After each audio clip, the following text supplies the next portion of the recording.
Takže zdravím, dnes si predstavíme Piktochart, stránku na tvorbu vlastnej infografiky. Na tejto stránke je jednoduchá registrácia, kde sa môžete behom chvíle zaregistrovať pomocou vášho účtu na Facebooku alebo taktiež aj pomocou Google účtu.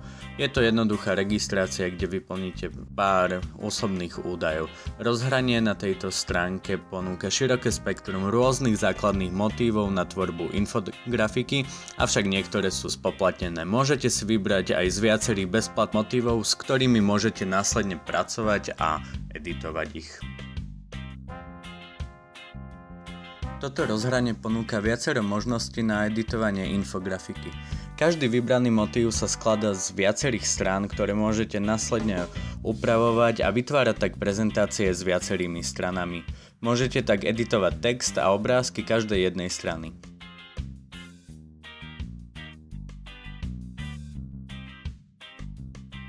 Pri každej strane môžete taktiež aj meniť pozadie a vybrať si tak zo širokej škály už predvolených pozadí. Zaujímavým nástrojom je aj krytie novej vrstvy, ktorou určujete priehľadnosť pozadia. Spomínané jednotlivé strany alebo taktiež aj slajdy môžete medzi sebou vymieňať a posúvať ich o úroveň vyššie alebo nižšie, samozrejme podľa potreby pri zoraďovaní. Každú stranu taktiež môžete aj kopírovať a následne aj editovať. Pri editácii textu môžete meniť priehľadnosť, farbu písma, rozhranie umožňuje meniť aj font písma a samozrejme aj veľkosť a zarovnanie.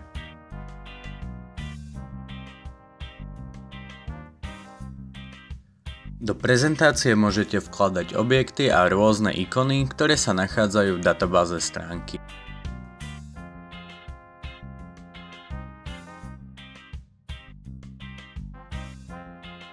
Obrázky môžete následne editovať. Môžete upravovať veľkosť, priehľadnosť, umiestnenie, ale aj zrkadlové prevrátenie v horizontálnom či vertikálnom smere. To sa samozrejme týka aj textu, ktorý môžete pridávať.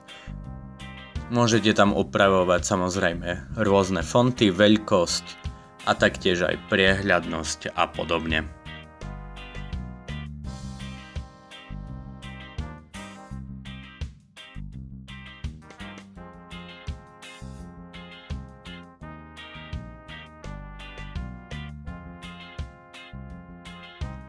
V sekcii nástroje sa nachádza možnosť pridania grafu.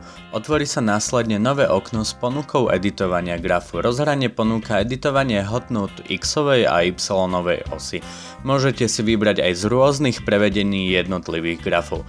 Stránka ponúka široký výber grafov. Na vrchnej lište sa nachádzajú pomenovania x-ovej a y-ovej osy. Taktiež môžete zadať aj názov konkrétneho grafu. Ďalším z nástrojom je pridanie mapy. V sekcii si môžete okamžite vyhľadať danú krajinu, s ktorou chcete pracovať. Rozhradne vám automaticky zaradí mapu a rozdelí ju na jednotlivé časti, v prípade Slovenska na samosprávne kraje. Každý kraj sa nachádza v tabuľke, kde môžete ďalej s ním pracovať. Môžete meniť farbu, zadávať číselné hodnoty a pridávať alebo odoberať stĺpce a riadky. Taktiež meníte farbu celej mapy jednotlivých častí alebo môžete editovať aj hranice. Po ukončení editácie sa vám mapa prenesie do vybranej strany a taktiež aj zobrazuje zadané údaje. Ak údaje z mapy chcete zmeniť, tak stačí iba dvojklik na mapu a editovanie môže opäť začať. Posledným nástrojom je pridávanie videa, kde zadáte adresu videa. Rozhranie stránky a vami vytvorený účet umožňuje viacero možností pri práci s infografikou. Môžete si pomenovať rozpracovaný projekt a následne ho aj uložiť. Uložený projekt si môžete stiahnuť, free verzia ponúka obmedzené možnosti stiahovania. Súbor si môžete uložiť v klasickom JPEG formáte alebo PNG formáte. Následne sa vám obrázok stiahne do počítača a vy si ho môžete prezerať na svojom disku.